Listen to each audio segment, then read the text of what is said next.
Admiral Zethrix's mandibles clicked in satisfaction as he surveyed the tactical display aboard the dreadnought Eternal Dominion.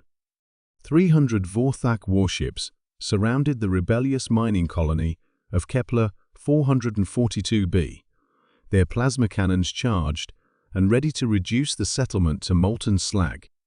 The Empire's justice would be swift and absolute. "Sir," Communications Officer Yilix reported, her voice trembling with the appropriate reverence, "the colonists are broadcasting their surrender. They're begging for mercy." Zethrix's four eyes narrowed.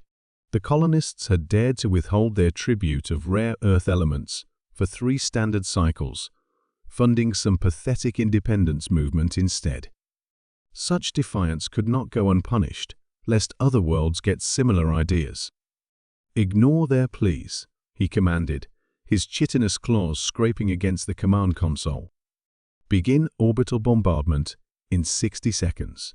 Let this serve as a lesson to every world in the Outer Rim." The fleet began to move into attack formation when something impossible appeared on the sensors. Where empty space had existed moments before, a single vessel now hung in the void, a ship unlike anything in the Imperial databases. "Contact bearing 0 Mark 77, Sensor Technician Grix announced, his voice cracking with confusion. Unknown vessel, approximately 800 meters in length. No energy signature detected prior to manifestation." Zethrix studied the alien craft through the view screen. It was sleek, where Vorthak ships were angular, curved where theirs were jagged. Its hull gleamed with an opalescent sheen that seemed to shift colors in the starlight. No visible weapons ports, no massive engine arrays, just smooth, organic-looking lines that defied conventional starship design. "Hail them," Zethrix ordered. "Demand identification and immediate withdrawal from Imperial space." The response came not in audio, but as a direct neural transmission that bypassed their communication systems entirely.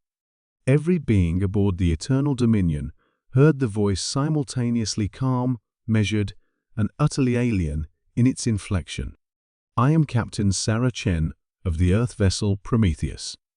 You will cease your attack on the civilian population below and withdraw your forces immediately."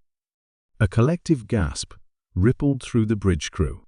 Earth, the mythical homeworld of the extinct species that had supposedly once ruled this sector of the galaxy, thousands of years before the Vorthak Empire rose to dominance.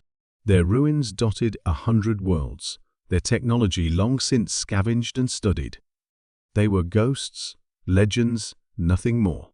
Zethrix's laughter was a harsh, chittering sound. "Impossible. The humans have been extinct for millennia. This is some sort of hoax."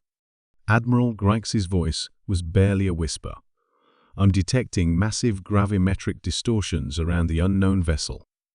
The space-time fabric itself is bending."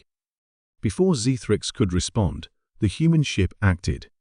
No weapons fire, no missile launches, simply a subtle shift in its orientation. Suddenly, 50 of the Empire's finest dreadnoughts began drifting sideways, their engines screaming in protest as invisible forces seized them like toys in a child's grasp. "Impossible." Zethrix roared. "All ships, open fire. Destroy that vessel." 300 plasma cannons discharged simultaneously, their combined firepower capable of cracking a moon. The energy beams converged on the human ship and simply vanished, absorbed into the hull without leaving so much as a scorch mark. Captain Chen's voice returned, still maddeningly calm. "Your weapons are based on principles we mastered 10,000 years ago. We've moved beyond such crude applications of force." The Prometheus began to move, not through space, but around it, folding reality like origami. In the span of seconds, it appeared beside the flagship, its hull material flowing like liquid mercury as weapons ports opened that hadn't existed moments before. "This is your final warning," Chen continued.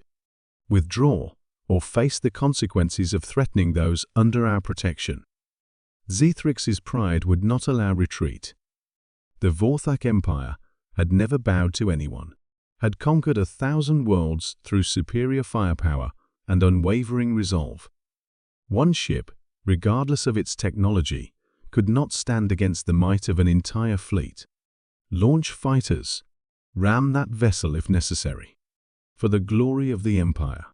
What followed was not a battle, but a demonstration. The human ship didn't destroy the Vorthak vessels, it simply made them irrelevant.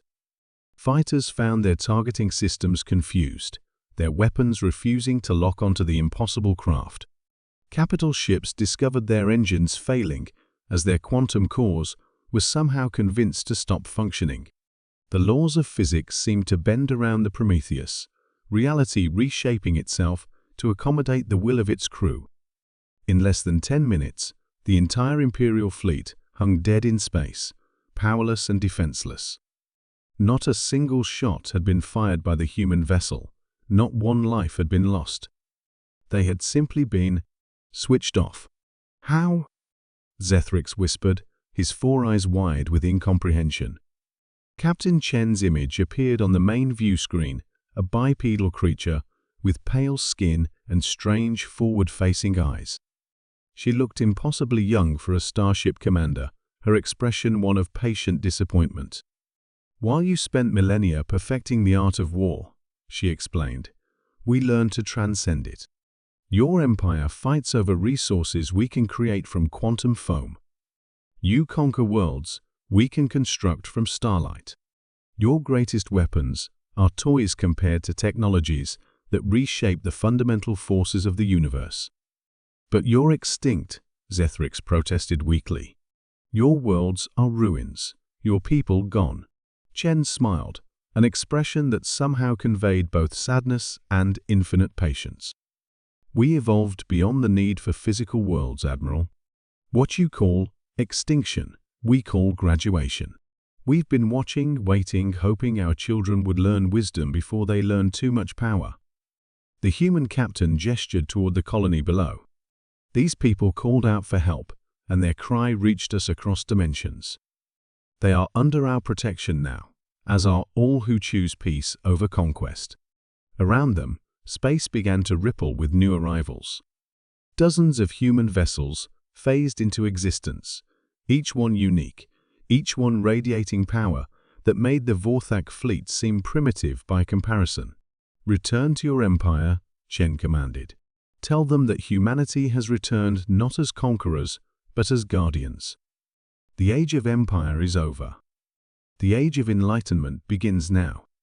As the Prometheus and its fleet vanished as suddenly as they had appeared, Admiral Zethrix stared at the tactical display, where 300 ships remained powerless.